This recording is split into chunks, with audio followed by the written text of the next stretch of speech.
हाँ शिवोहम।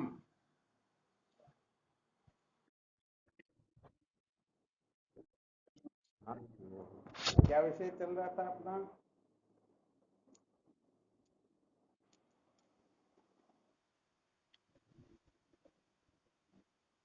संसार को बनाए रखकर कभी भी सत्य का साक्षात्कार नहीं किया जा सकता।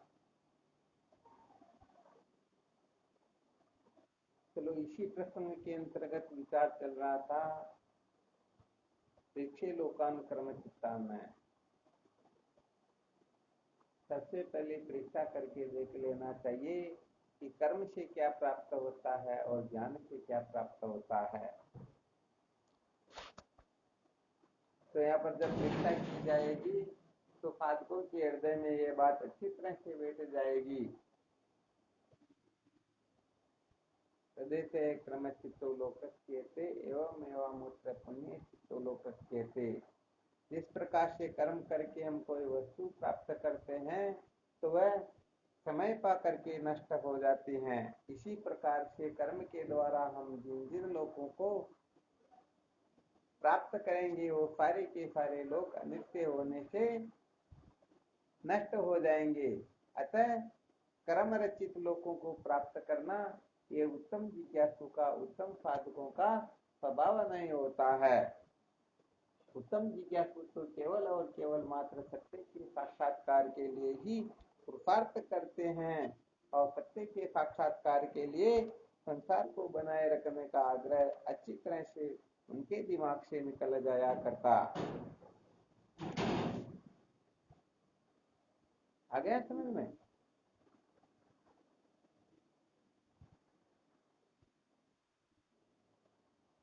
ये विशेष बात है। तो कुल मिलाकर के जो साधक होगा स्वाभाविक रूप से उसकी जो प्रवृत्ति है कर्म धन भोग के परीक्षण निरीक्षण समीक्षण में ही पूर्ण रूप से लगेगी। क्योंकि जब तक कर्म धन भोग का अच्छी तरह से विश्लेषण करके निर्णय न ले ले तब तक कहने का मतलब उनकी ओर से चित्तवृत्ति हटती नहीं। और जब तक चित्तवृत्ति इनमें लगी रहती है तब तक परमार्थ की ओर उनकी चित्तवृत्ति लगती ही नहीं।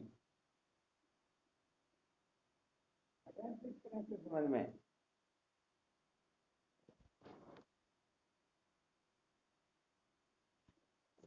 चलो प्रसंगवश थोड़ा विचार कर लेते हैं। कर्म धन भोग के बारे में अपना मंथन चल रहा था, कर्म के बारे में कुछ विचार प्रस्तुत किया, धन और भोग के बारे में भी विचार कर लेते हैं। परंतु साधकों को थोड़ा विशेष रूप से पूर्ण दृष्टि लगा करके सबसे पहले किस जगह पर विजय प्राप्त करनी चाहिए।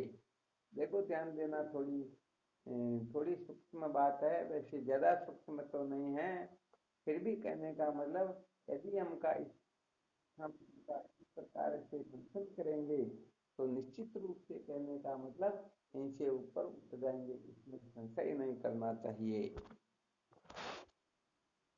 तो देखो यहाँ पर जो मंथन किया जा रहा है, शिक्षण किया जा रहा है, किस किसका किया जा रहा है?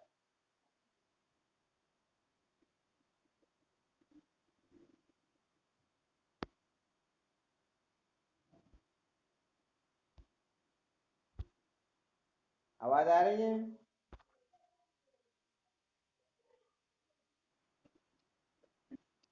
अच्छा, नेट में डिस्टर्ब था, चलो कोई बात नहीं। तो कुल मिलाकर के अपने को जो मंथन करना है, परीक्षण करना है, परीक्षा करनी है, तो किसकी किसकी करनी है?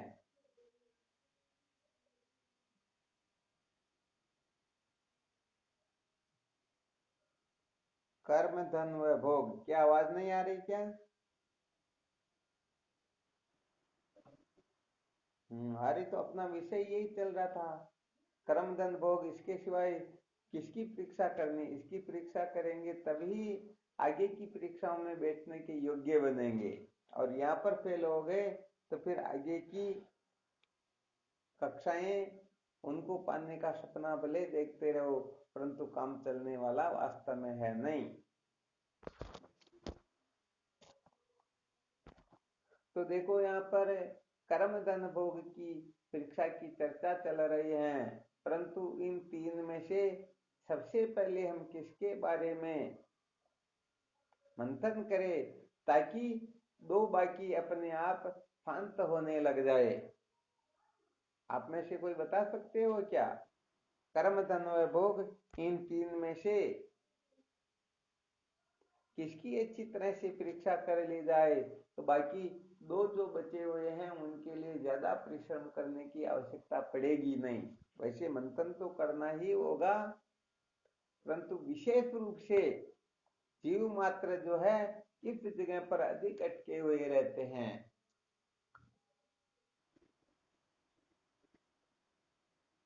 चलो, बहुत अच्छी बात है। और भी कोई साधक अपना विचार प्रकट कर सकते हैं और उसमें अपना तर्क भी फिर प्रस्तुत करना है कि ये जो बताया इसका वास्तव में क्या कारण है।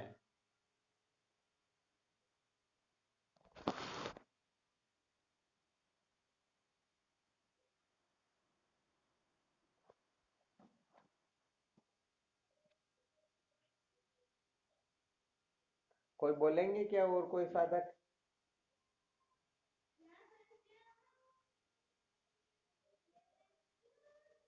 हाँ, अपने विचार करना चाहे तो।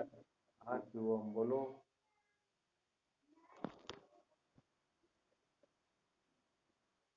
बहुत बहुत धन्यवाद, बहुत अच्छी बात। अ, इनके सिवाय और भी कोई कुछ कहना चाहे तो?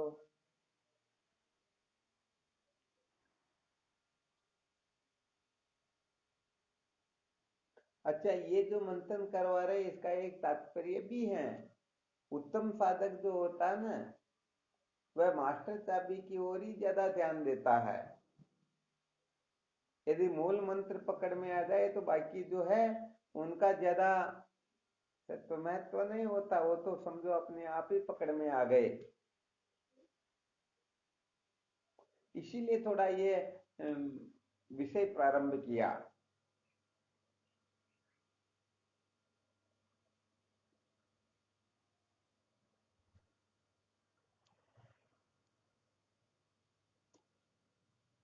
अच्छा, सबको यही लग रहा है क्या भोग के बारे में ही?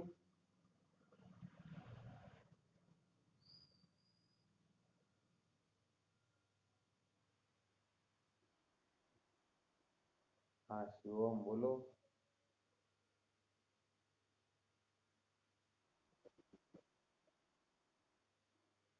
हाँ, वैसे देखा जाए तो बात तो बिल्कुल सही है, कर्म की करनी चाहिए।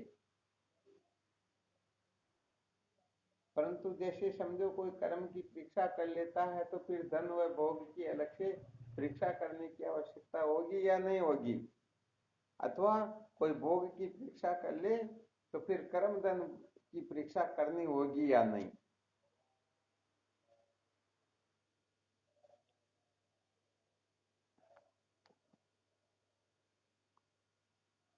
वैसे देखा जाए तो इसमें हम अपने हिसाब से थोड़ी सुविधा के लिए बता रहे हैं। थोड़ा विशेष ये रहता है, वरना ऐसा नियम नहीं है कि पहले इसकी परीक्षा ही करनी चाहिए। क्योंकि यदि कोई कर्म का शोधन करेगा, कर्म का अच्छी तरह से परीक्षण करेगा, तो जब कर्म से ही चित्त हट जाएगा तो फिर धन व भोग तो अपने आप ही छूट जाएंगे। परंतु यहाँ पर कर्म धन भोग, इनमें से सबसे प्रबल आकर्षण करने वाला जो है केवल मात्र भोग है। इसलिए यदि कोई अच्छी तरह से भोग के बारे में असलियत को समझ ले, देखो क्या होता है, बिना धन के भोगों की प्राप्ति हो सकती क्या? नहीं हो सकती है। तो भोगों भोगों के मूल में भी क्या है? धन है। और धन की प्राप्ति होती है कर्म से। आ गया समझ में? तो देखो, कर्म करेंगे तो अपने पास में धन होगा, धन होगा तो भोग की ओर प्रवृत्ति होगी। अब यदि कोई भोग पर ही विजय प्राप्त कर ले तो फिर उनको धन की आवश्यकता होगी क्या? और धन की आवश्यकता ही नहीं रहेगी तो वो कर्म के कीचड़ में ज्यादा पड़ेगा क्या? वो बैल बनेगा क्या? 24 घंटे मशीन बनेगा क्या? हाँ, तो यहाँ पर थोड़ा इसीलिए संकेत किया जा रहा है। वैसे देखा जाए तो ब्रह्म के जो 3 विशेषण बताए गए हैं, सत्य, चित और आनंद, इनमें से सबसे पहले देखो, सत्य के बारे में, चित्त के बारे में अनुभव होने में ज्यादा समय नहीं लगता। ये तो संत महापुरुषों की कृपा से छोटी छोटी युक्तियों के द्वारा भी निश्चय करवा देते हैं तत्क्षण कि तुम सत्य हो और चित्त हो, परंतु मैं आनंद स्वरूप हूं, इस रहस्य को समझने में जन्म लग जाते हैं, किसी किसी को कल्प कल्पांतर भी लग सकते हैं। आ गया समझ में? हाँ, कहने का मतलब ये 3 अवस्थाओं का, 3 शरीरों का जो विवेक बताया गया है विचार सागर के विचार चंद्रोदय के अंतर्गत, तो विचार चंद्रोदय की पंचम कला को भी पढ़ करके अच्छी तरह से कोई समझ सकता है। तो मैं सत हूं, मैं चित्त हूं, परंतु मैं आनंद स्वरूप हूं, ये समझने में ये थोड़ी टेढ़ी खीर है। सबसे ज्यादा पावर यही लगेगा ना। हाँ, बिल्कुल सत्य बात यही है, क्योंकि अन्वय व्यतिरिकी न्याय के द्वारा साधक विवेक करके इस रहस्य को समझ लेते हैं। जैसे जागृत में स्वप्न सुसुप्ति नहीं होती है, स्वप्न में जागृत सुसुप्ति नहीं होती है, और सुसुप्ति में जागृत स्वप्न नहीं होती है, परंतु मैं जागृत में भी हूँ, स्वप्न में भी हूँ, सुसुप्ति में भी हूँ। इस अन्वय व्यतिरिकी न्याय के द्वारा हम समझ सकते हैं कि मैं सत्य हूँ और ये तीनों ही अवस्थाएं, तीनों शरीर, ये सारे के सारे मिथ्या है। बताओ, समझ में आ जाएगा या नहीं आएगा? जैसे गधे को देखने वाला गधा नहीं होता है, ऐसे ही देहादिक प्रपंच को प्रकाशित करने वाला, इनको देखने जानने वाला वह स्वयं नहीं होता है। तो बताओ, इस युक्ति से मैं सतरूप हूँ, चित्त रूप हूँ, ऐसा बोध शायद ही हो सकेगा या नहीं हो सकेगा? हाँ, बिल्कुल हो जाएगा, परंतु मैं आनंद स्वरूप हूँ। वास्तव में सच्ची बात तो यह है, 24 घंटे भले ही मैं आनंद स्वरूप हूँ, मैं आनंद स्वरूप हूँ, ये करते रहो, परंतु जब तक अपने आनंद स्वरूप का यथार्थ अनुभव नहीं होगा, तब तक कहने का मतलब कल्पना करते रहेंगे, और सचमुच में अपनी जो प्रवृत्ति है वो संसार के भोग पदार्थों की ओर ही बनी रहेगी। क्योंकि साधक अधिकतर यही समझता है, साधक तो फिर बात अलग है, परंतु संसारी लोग जो है यही समझ करके बैठे हुए हैं कि ये शब्द स्पर्श रूप रसगंध, ये संसार के जो भोग पदार्थ हैं, सचमुच में इनमें ही आनंद है। इसके लिए पहले संसार के भोग पदार्थों में आनंद नहीं है, इनको खंडन करने के लिए 4-5 युक्तियों के ऊपर भी विचार किया था, या न?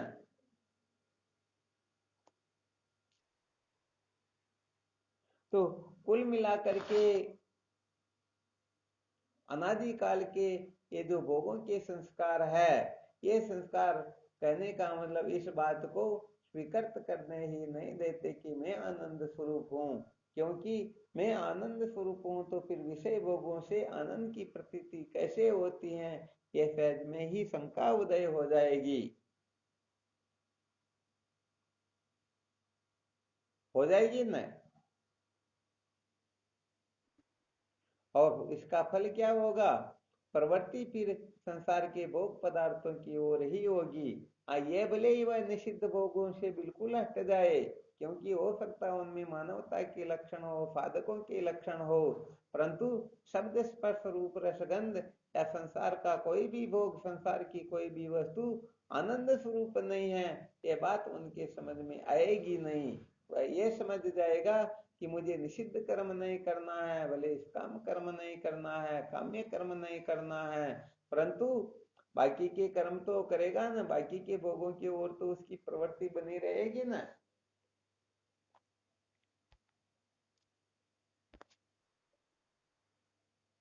तो यहाँ पर इसीलिए विशेष रूप से ये बताया जाता है, सबसे पहले भोगों के बारे में विश्लेषण करके देख लेना चाहिए, क्योंकि जीव मात्र जो है कर्म धन भोग इन तीन के पीछे पागल होकर के ही भटकता है। इन तीन के सिवाय चतुर्थ की ओर उनकी चित्त वृत्ति जाती ही नहीं। इसीलिए तो श्रुति माता ने सार रूप में बता दिया, न कर्मणा न प्रजया न धनेन त्यागेन एके अमृतत्व मानसु, न कर्म से न धन से न भोग से मोक्ष होती हैं, बल्कि इनके सम्यक प्रकार से त्याग करने पर ही मोक्ष की सिद्धि होती है। सम्यक प्रकार का रहस्य इसके ऊपर काफी मंथन किया हुआ है। आ गया समझ में? इनका जो प्रयोजन है वो प्रयोजन पूरा हो जाए उस समय इनका प्रकार से त्याग कर देना चाहिए। तो ये थोड़ी विशेष बात है। तो कोई कर्म का शोधन भले कर लेगा, परंतु धन का नहीं करेगा, तो कर्म का शोधन करने के पश्चात भी उनकी धन की ओर प्रवृत्ति बनी रहेगी। और जब धन में प्रवृत्ति होगी तो निश्चित रूप से वह भले कर्म की परीक्षा क्यों न कर ले, परंतु कुछ न कुछ युक्ति वह निकाल ही लेगा कि चलो हम परलोक के लिए नहीं कर रहे हैं, परंतु इस लोक के लिए, इस शरीर के लिए तो इनकी आवश्यकता है। बिना कर्म किए काम चलता ही नहीं। यदि ऐसा नहीं करेंगे तो संसार नष्ट भ्रष्ट हो जाएगा। ऐसी युक्तियां निकाल करके वह इस ओर प्रवृत्त निश्चित रूप से हो ही जाएगा। यदि कोई कर्म और धन के बारे में परीक्षण क्यों न कर ले, परंतु भोगों के बारे में यदि नहीं कर सकेगा तो निश्चित रूप से वह कर्म व धन की ओर प्रवृत्त हो ही जाएगा। इसमें किसी को संशय करना नहीं चाहिए, क्योंकि जब भोगों की आसक्ति होती है, आवश्यकता होती है, तो फिर उसके लिए तो धन चाहिए। तो फिर गड़बड़ होता या नहीं होता? शायद एक वो आपको सुनाया था, राजा भर्तृ वाला। एक बार राजा भर्तृ शहर की शहर में किसी बाजार से होकर के निकल रहे थे। उस रास्ते पर हलवाई की दुकान पड़ती है। तो वहां पर हलवा जो बन रहा था उसकी सुगंध ऐसे आ रही थी कि राजा भर्तृ उस सुगंध को देख करके, नहीं नहीं, ये तो अपने को हलवा तो खाना ही खाना है। देखो, भोगों की इच्छा हो गई। तुरंत पहुंच गए दुकान पर, जाकर के कहा मुझे हलवा खाना है। तो दुकानदार ने कहा भाई, हलवा खाना है तो पैसे चाहिए, पैसे है क्या तुम्हारे पास में? पैसे तो नहीं है। चलो नहीं है तो फिर निकलो यहाँ से, बिना पैसे यहाँ कुछ मिलता नहीं। और वो नीचे उतर गए, विचार करते अब क्या करें, हलवा तो खाना ही है और इसके लिए पैसे चाहिए। तो देखो, पता नहीं कि कितने बड़े चक्रवर्ती सम्राट थे, सबका त्याग कर दिया, परंतु हलवा खाने के लिए पैसे नहीं। और पैसों के लिए वो समझो जैसे पे मिल चल रही, पैसे जा करके मिट्टी डालने लग गए, काम करने लग गए। तो बताओ, भोगों के लिए फिर पैसे की आवश्यकता होती है, तो न चाहते हुए भी उस भोगों की पूर्ति के लिए धन की ओर प्रवृत्त होना होगा। धन के महत्व को समझना होगा या नहीं होगा, धन को महत्व देना होगा या नहीं होगा। और जब धन को महत्व दे दिया तो उस धन को प्राप्त करने के लिए फिर कर्म करना होगा।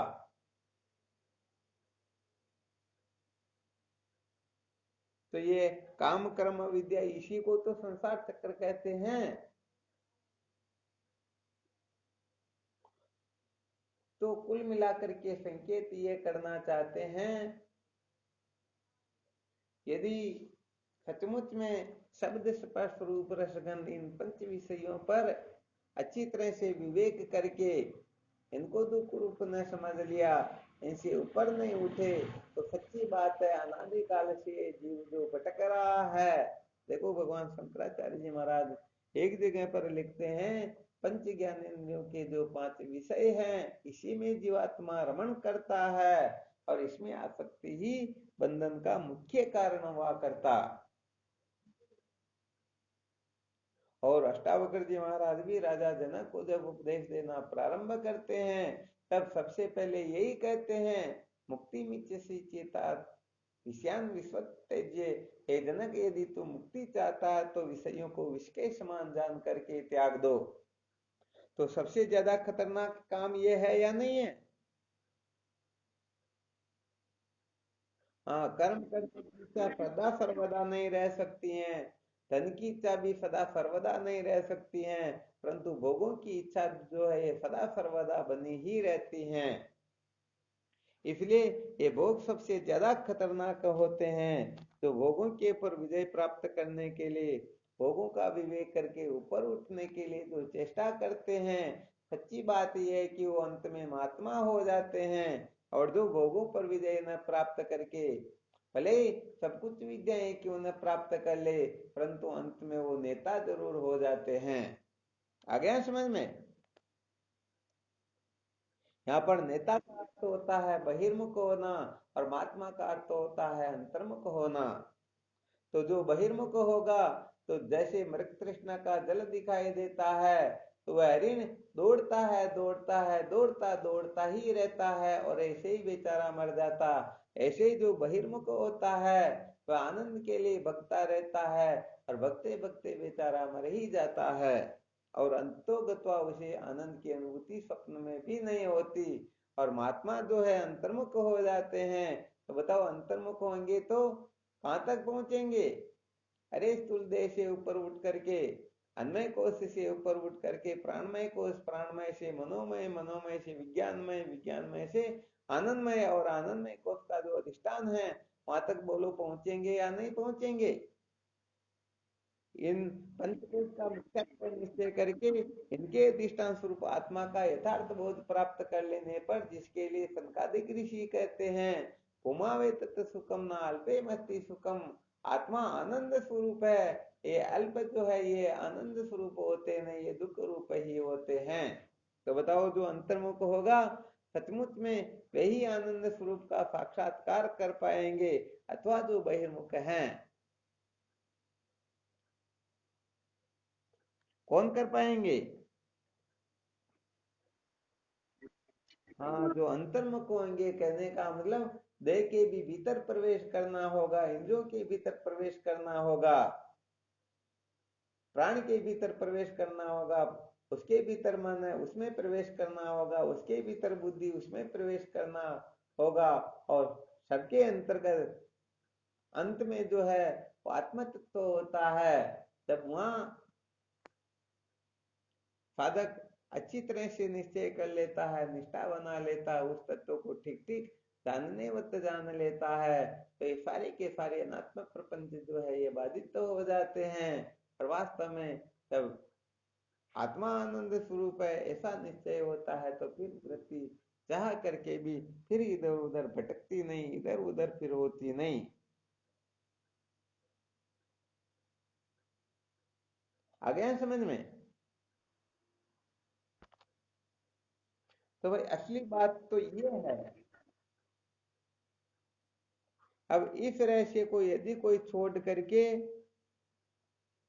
अपने हिसाब से कुछ भी करता है तो सचमुच में उसे आत्मसत्य का साक्षात्कार नहीं होता, वह किसी भी जगह कल्पना करके अटक जरूर जाता है।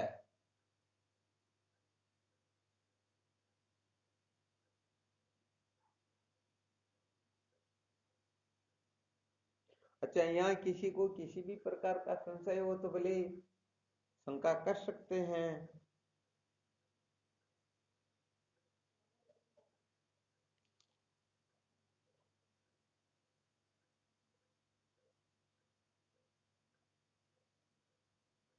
ऐसा समझ लो, जो कर्म का ठीक प्रकार से शोधन कर लेता है वह मानव हो सकता है।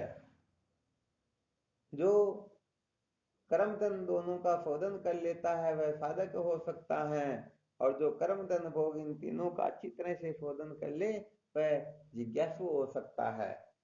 तो जिज्ञासु को कहने का मतलब जो सत्य को जानना चाहता है, जो अविद्या से मूल सहित पिंड छुड़ाना चाहता है, तो उसे सर्वप्रथम इस भोगों के बारे में अच्छी तरह से निरीक्षण परीक्षण समीक्षण करके देख लेना चाहिए कि रे वास्तव में हम जिनको आनंद स्वरूप समझ रहे हैं, वास्तव में देखा जाए तो इनमें लेश मात्र भी आनंद नहीं है, ये तो दुख स्वरूप है। और सत्य कहे तो इनके पीछे पड़ करके ही हम अनादिकाल से भटक रहे हैं, अभी तक सचमुच में शांति मिली नहीं।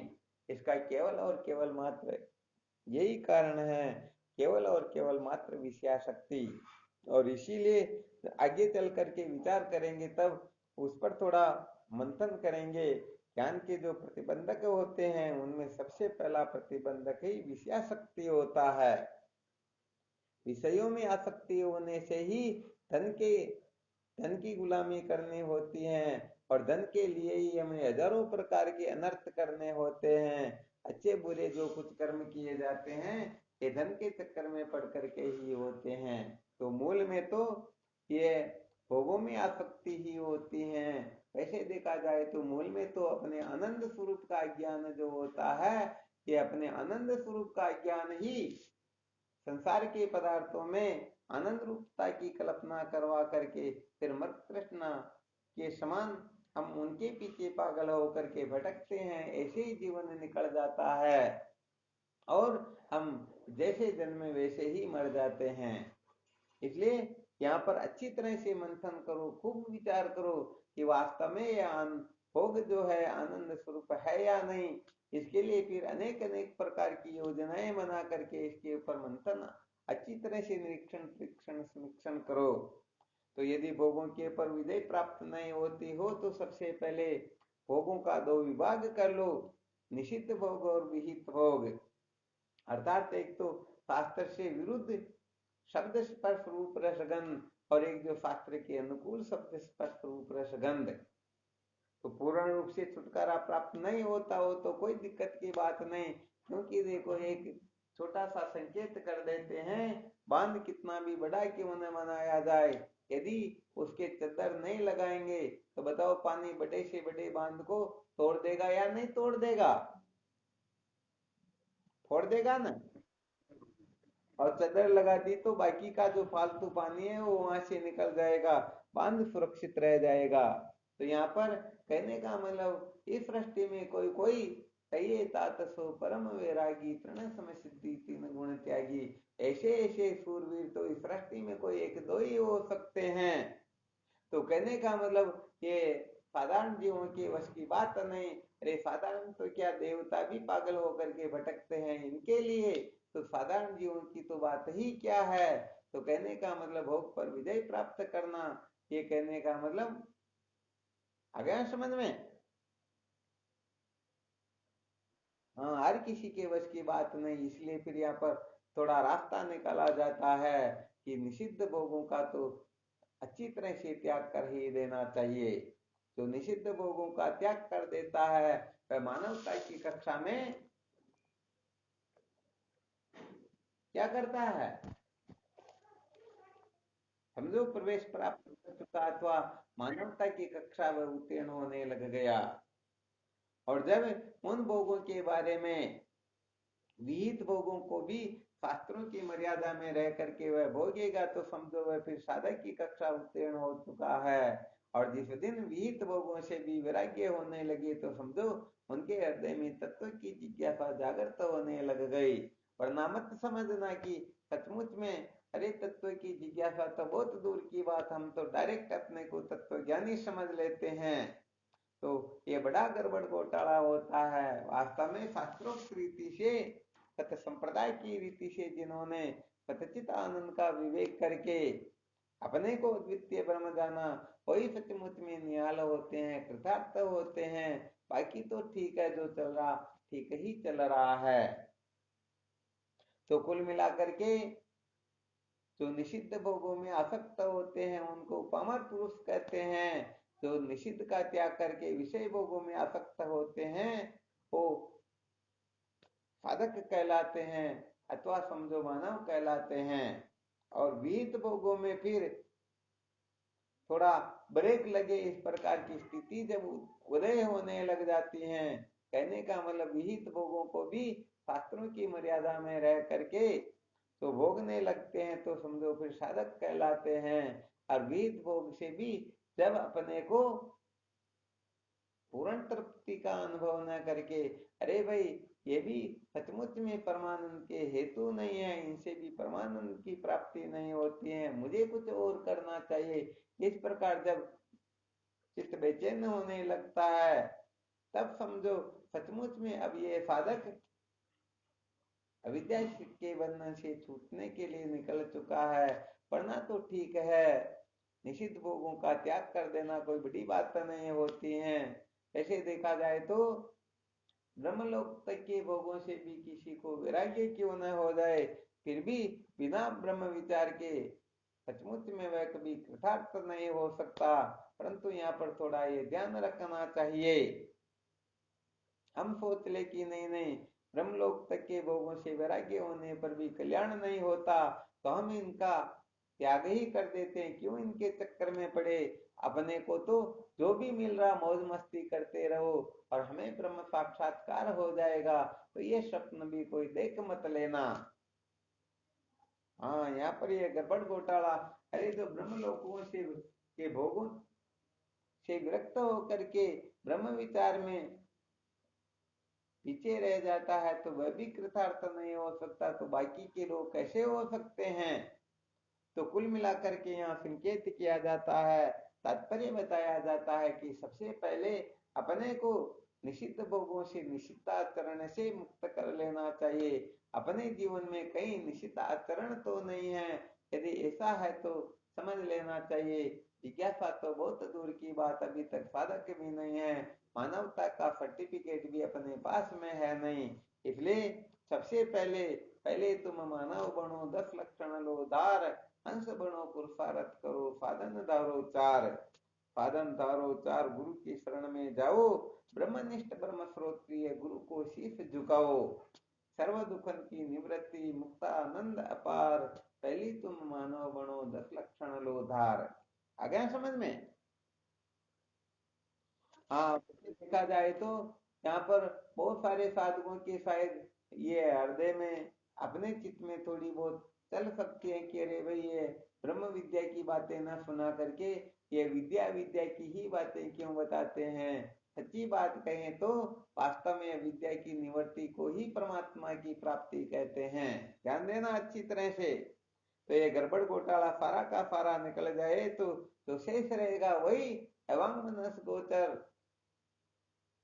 श्रुति युक्ति अनुभूति से निर्णित जो ध्रुव सत्य है, जो द्वितीय ब्रह्म है, वही तुम हो। परंतु कम से कम ये गड़बड़ घोटाला जीवन से निकल जाए तो बात कुछ और हो जाएगी।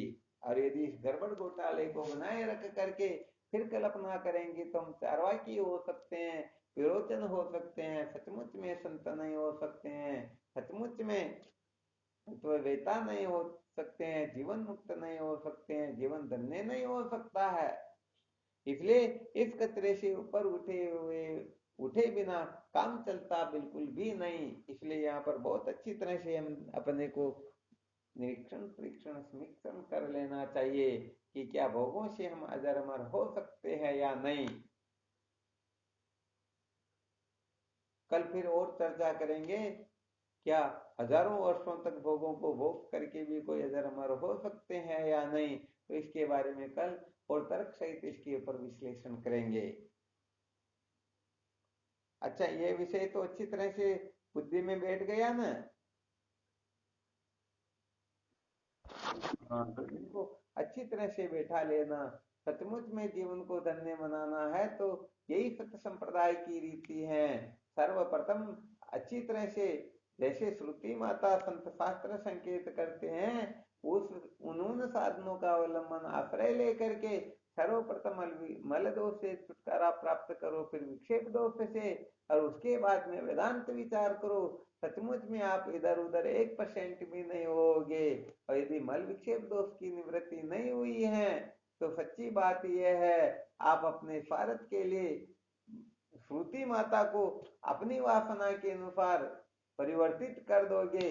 ध्यान रखना इस जगह पर, ये इतना बड़ा पाप होगा, इतना बड़ा अपराध होगा, इस अपराध का मूल्यांकन, इस अपराध का फल कभी चुका नहीं पाएंगे।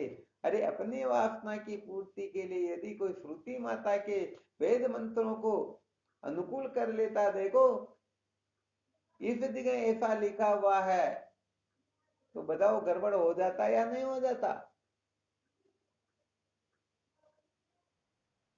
हाँ, बड़ा गड़बड़ घोटाला हो जाता है। अतः अपने को श्रुति माता के अनुकूल तत्व साक्षात्कार करना है, न कि अपनी वासना की पूर्ति के लिए वेद मंत्रों को अपने अनुकूल बनाना है।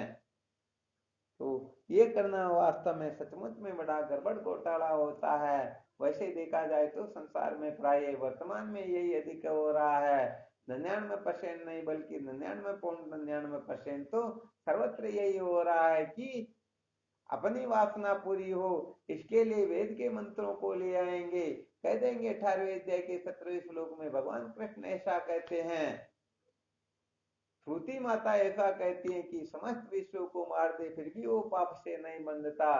तो यहाँ पर अपनी वासना महत्वपूर्ण हुई। सचमुच में उन शास्त्रों के तात्पर्य को वो ठीक प्रकार से समझे नहीं। आ गया समझ में? हाँ, यहाँ पर तो लोग कहने का मतलब विचार सागर के प्रमाण दे देंगे, हो गई युवती सदा सन्यासी, ये विचार सागर में लिखा हुआ है, परंतु उनका तात्पर्य नहीं समझोगे तो सच्ची बात है अंतोगत्वा भोगी ही हो जाएंगे। अरे ये तो हम पहले ही थे ना, जहाँ से हमने चलना प्रारंभ किया उसी जगह पर पहुंच गए, तो क्या विद्या के बंधन से छुटकारा हुआ क्या? नहीं हुआ ना। इसलिए अपने को सदा सर्वदा सावधान रहना है। जब तक देखो कण अणु मात्र भी यदि मुझ आत्म चैतन्य से भिन्न कोई वस्तु है, तब तक समझना अभी तक ज्ञान वास्तव में ठीक ठीक नहीं हुआ, अभी तक विद्या के बंधन से मुक्ति नहीं मिली। इसलिए कहते द्वैतम न विद्यते, ज्ञान होने पर द्वैत नाम की कोई वस्तु शेष रहती ही नहीं। वास्तव में देखा जाए तो भोक्ता भोग्य भोग, कर्ता कर्म क्रिया, ज्ञाता ज्ञान के, ये सारे के सारे अविद्यक है, परमार्थ से इनकी सत्ता ही नहीं है। इसलिए यदि कोई अपने को भोक्ता समझ रहा है तो अरे ब्रह्म तो आनंद स्वरूप है, ब्रह्म को बताओ, ब्रह्म किसी को भोगेगा या ब्रह्म को कोई भोगेगा, ऐसा हो सकता है क्या? ये भोगना भोगना सारा का सारा द्वैत के अंतर्गत होता है। जब तक द्वैत होता है तब तक ही ये गड़बड़ घोटाले चलते रहते हैं। और जब अद्वितीयात्म तत्व का यथार्थ बोध हो गया तो फिर कहते द्वैतम न विद्यते, द्वैत नाम की कोई वस्तु है ही नहीं। तो कौन भोगता कौन भोग्य कौन भोग रहेगा क्या? हाँ, तो अपने को देखो सीधी जो होती है ना, वो सीधी कहने का मतलब चलने के लिए होती है। छत पर चढ़ने के बाद में फिर सीढ़ी को हटा देना चाहिए क्या? सीढ़ी को जला देना चाहिए क्या? तोड़ करके उसका नामो निशान मिटा देना चाहिए क्या? हाँ, क्योंकि अरे अपन चढ़ गए तो बाकी के भी चढ़ेंगे। इसलिए कहने का मतलब साधकों को सदा सर्वदा इस बात का ध्यान रखना चाहिए कि कम से कम ज्यादा नहीं हो तो भी मैं एक का आदर्श तो बनूं। वैसे पूरे विश्व के आदर्श बन जाओगे तो बात कुछ और है, परंतु कम से कम एक के तो बन सकते हैं ना, और अपने आप के तो बन सकते हैं।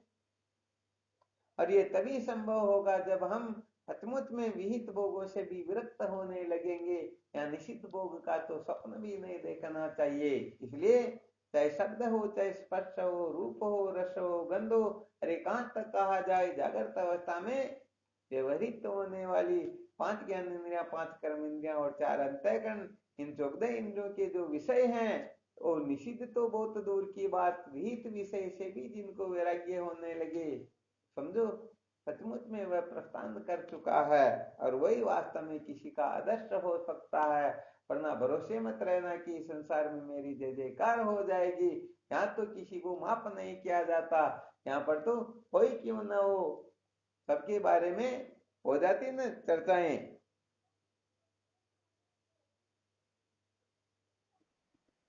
हाँ, इसलिए अपने को सावधान रहते हुए अंतःकरण की शुद्धि के लिए अच्छी तरह से प्रयत्न करते रहना, और इसके लिए ज्यादा कुछ नहीं करना है। कर्म धन भोग का अच्छी तरह से परीक्षण करके देख लेना है, और फिर कर्म धन भोग के पीछे पागल नहीं होना है। आवश्यकता के अनुसार जो हो रहा है होता रहेगा, परंतु आवश्यकता से अधिक या जीवन इसी में खपा दे, इसके लिए फिर वह पागल नहीं होगा।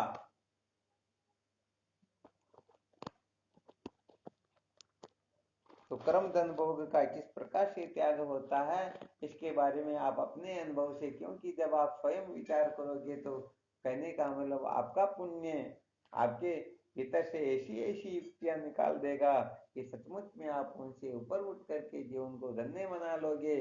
और यदि चाहना ही नहीं है, मौज मस्ती मनोरंजन ही करना है, तो फिर उनके लिए कोई कुछ नहीं कर सकता, कुछ नहीं कर सकता ना कोई भी। हाँ बिल्कुल सत्य बात है। इसलिए कर्म धन भोग का अच्छी तरह से परीक्षण करके देख लो कि इनसे अमृत तत्व की प्राप्ति होती है या नहीं। संत शास्त्र श्रुति माता डंके की चोट से यही कथन कर रहे हैं, परंतु यदि किसी को संशय हो तो कहने का मतलब उस संशय के निराकरण के लिए स्वयं परीक्षा करके देख सकता है। आ गया समझ में? और जो सचमुच में परीक्षा करने में सफल होने लगेगा, वह इनका त्याग ही क्या करेगा, फिर वह इनके त्याग को महत्व देगा, इनके चक्कर में नहीं पड़ेगा, बल्कि त्याग को वह महत्व देगा। यदि कोई त्याग को महत्व नहीं दे रहा है तो समझो अभी तक उन्हें उसने परीक्षा की ही नहीं। हालांकि बातें तो भले कर लेंगे, परंतु यदि इनमें ममता ममता बैठी हुई है, आसक्ति बैठी हुई, नहीं नहीं मेरा क्या होगा, इसके बिना काम नहीं चलता है, तो जिनका कर्म धन भोग के बिना काम नहीं चलता है, उनका बिना ब्रह्म साक्षात्कार के काम निश्चित रूप से चल जाएगा। पक्का है या नहीं है? हाँ, इसलिए कहने का मतलब यहाँ अपने को अटकना नहीं है, ये मील के पत्थर है, ये मंजिल नहीं है। यहाँ से होकर के अपने को गुजरना अवश्य है, परंतु यहाँ पर डेरे नहीं डालना है, इनके पीछे ही पागल नहीं होना है। इसी के लिए अपने को जीवन को खपा नहीं देना है, बल्कि यहाँ से आगे बढ़ना है। तब तो समझो आप शूरवीर हो। और यदि अटक गए तो फिर ठीक है, जैसा चलता आ रहा वैसा चलता ही रहेगा। जो शूरवीर होते हैं वो जब तक लक्ष्य की प्राप्ति नहीं हो जाती तब तक कहीं पर रुकते नहीं हैं। तो आज के सत्संग का यही मुख्य विषय था। वास्तव में भोग आनंद स्वरूप नहीं है, भोगों के द्वारा अमृत तत्व की प्राप्ति नहीं होती है। भोग वास्तव में अपने को कहीं का नहीं रखते, अपने को ऐसा मिट्टी में मिलाते हैं कि हम, कहने का मतलब, इस जीवन को बर्बाद करके अंत में रोने पछताने के सिवाय कुछ भी प्राप्त नहीं कर सकते। इसलिए बहुत सावधान रह करके कर्म धन भोग के बारे में मंथन करो, और धीरे धीरे इनसे ऊपर उठने की कोशिश करो। देखो फिर कैसा आनंद आता है, जीवन कैसे धन्य बनता है। आ गया समझ में? हाँ चलो, फिर बहुत बहुत धन्यवाद है।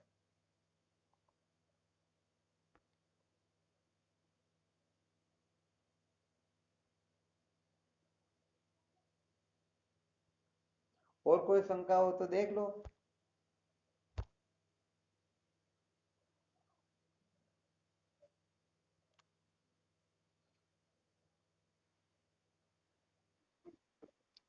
हाँ वो हम,